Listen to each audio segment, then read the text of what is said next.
Bonjour, aujourd'hui donc nous allons parler du PFD appliqué aux solides. Donc vous avez l'énoncé du sujet, je vous le rappelle, vous avez une barre OA, longueur L, masse M, centre de masse B, vous avez une masse ponctuelle en A de masse petit m, vous avez un ressort de torsion qui a tendance à ramener la barre OA à l'horizontale. Et puis vous avez donc les deux poids en B et en A qui ont tendance à faire descendre la barre.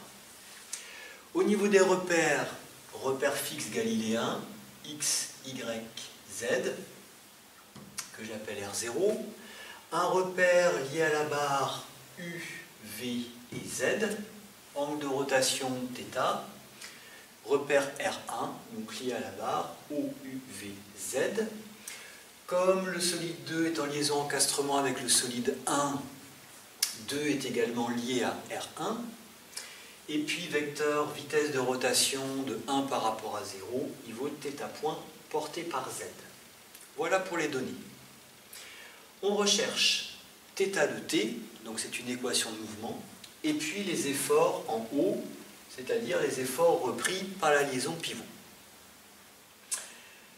La démarche, c'est comme pour le point, donc petit a, bilan des actions mécaniques extérieures, on isole 1 union 2, que j'appelle S, notre système.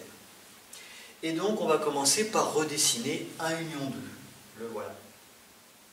Le bâti a disparu, le ressort a disparu, et on va remplacer donc tout ce qui a disparu par les torseurs des efforts extérieurs appliqués à S.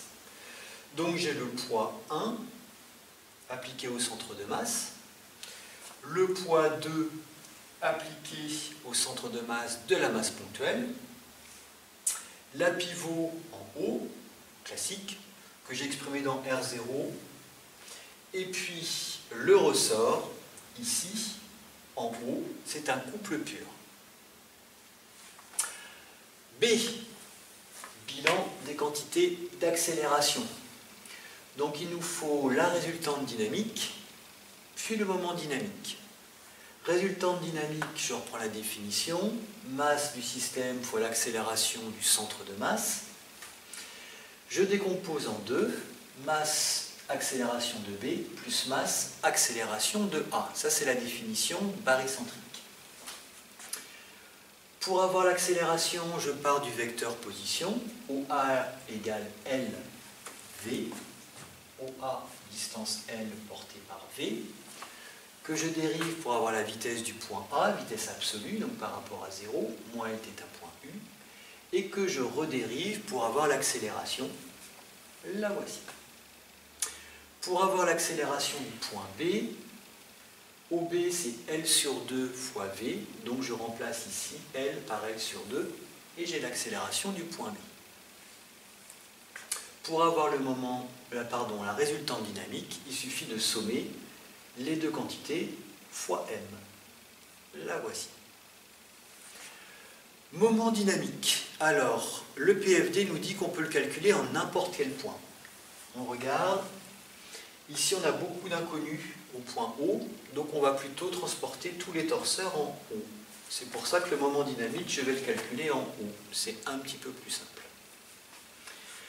Moment dynamique en O, élément de S, on le décompose en deux solides, en 1, puis en 2.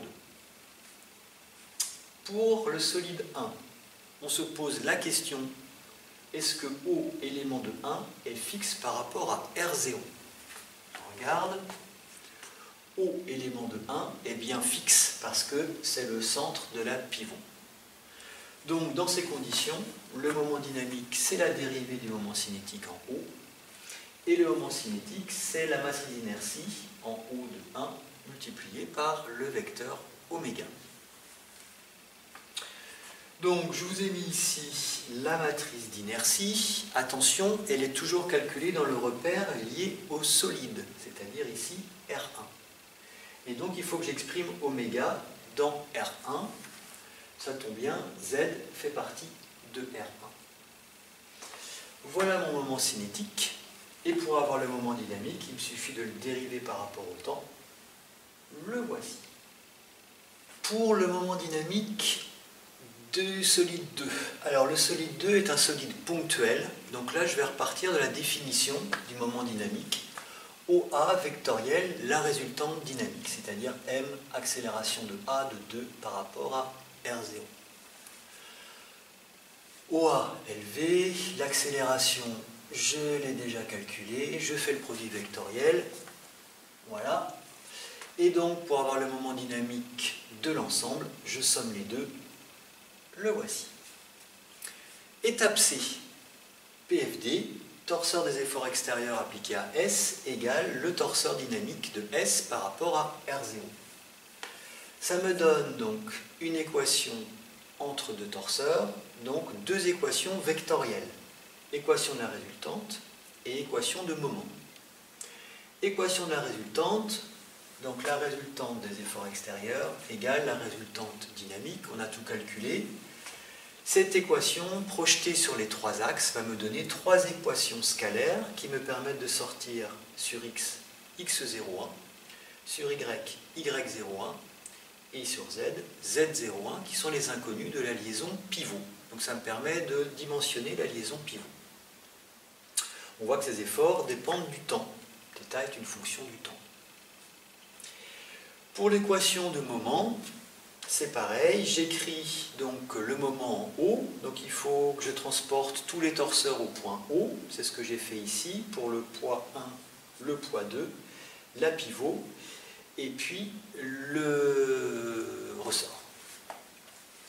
En projetant sur x et y, je trouve que L01 et M01 sont nuls, c'est normal, c'est un problème plan. Et en projetant sur z, j'ai cette équation différentielle, qui est l'équation après intégration qui va me permettre d'obtenir la loi de mouvement, la loi horaire, θ de t, de mon système. Voilà, donc vous avez vu l'application du PFD sur un solide qui permet d'obtenir des efforts en dynamique et une équation de mouvement. Merci.